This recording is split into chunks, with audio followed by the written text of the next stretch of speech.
Oui, c'est 5 bombes planantes Ils qui sont?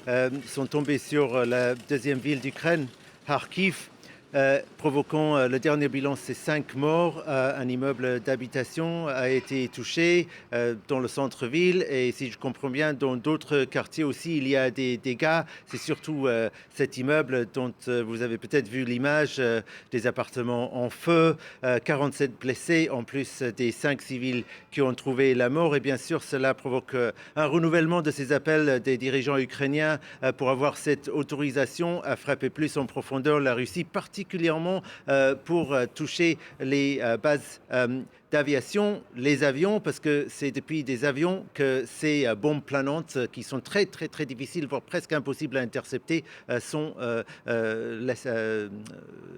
tirées. Gulliver, dans un contexte par ailleurs d'incursion ukrainienne qui se poursuit dans la région russe de Koursk, quel est l'état d'esprit aujourd'hui des Ukrainiens?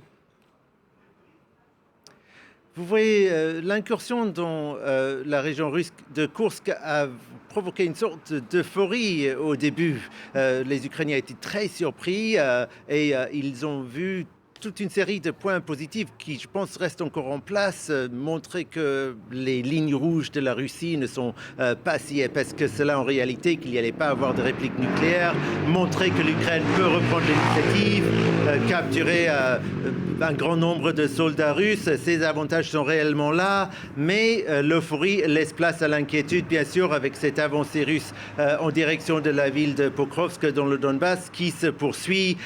De plus en plus de questions sur est-ce que c'était vraiment une bonne idée de déployer autant de ressources militaires pour cette offensive à Koursk au détriment du Donbass. Et puis cette perte d'un avion F-16 et son pilote qui est vraiment un coup pour le moral des Ukrainiens, je pense. Ils attendaient tellement longtemps ces avions F-16, ils en ont que 10 au maximum. Les pilotes, bien sûr, sont très chers aussi. Leur formation a été longue et c'était tellement attendu et les circonstances apparemment c'était pendant une mission de défense contre les frappes russes qu'il y a eu sur tout le territoire ukrainien en début de semaine, mais c'est tout de même soit un accident, soit friendly fire. Ils vont continuer l'enquête, mais on a appris ce soir que Volodymyr Zelensky vient de licencier le chef de l'armée de l'air, Mykola Oleshchuk, ce qui peut-être pour une partie de l'opinion publique ukrainienne sera interprété comme une réponse, comme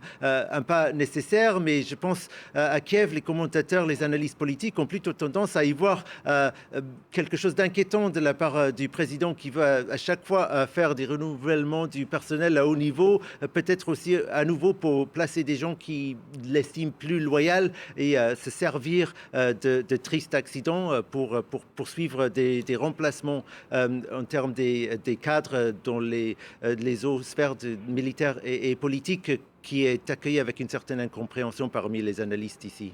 Merci beaucoup, Gulliver.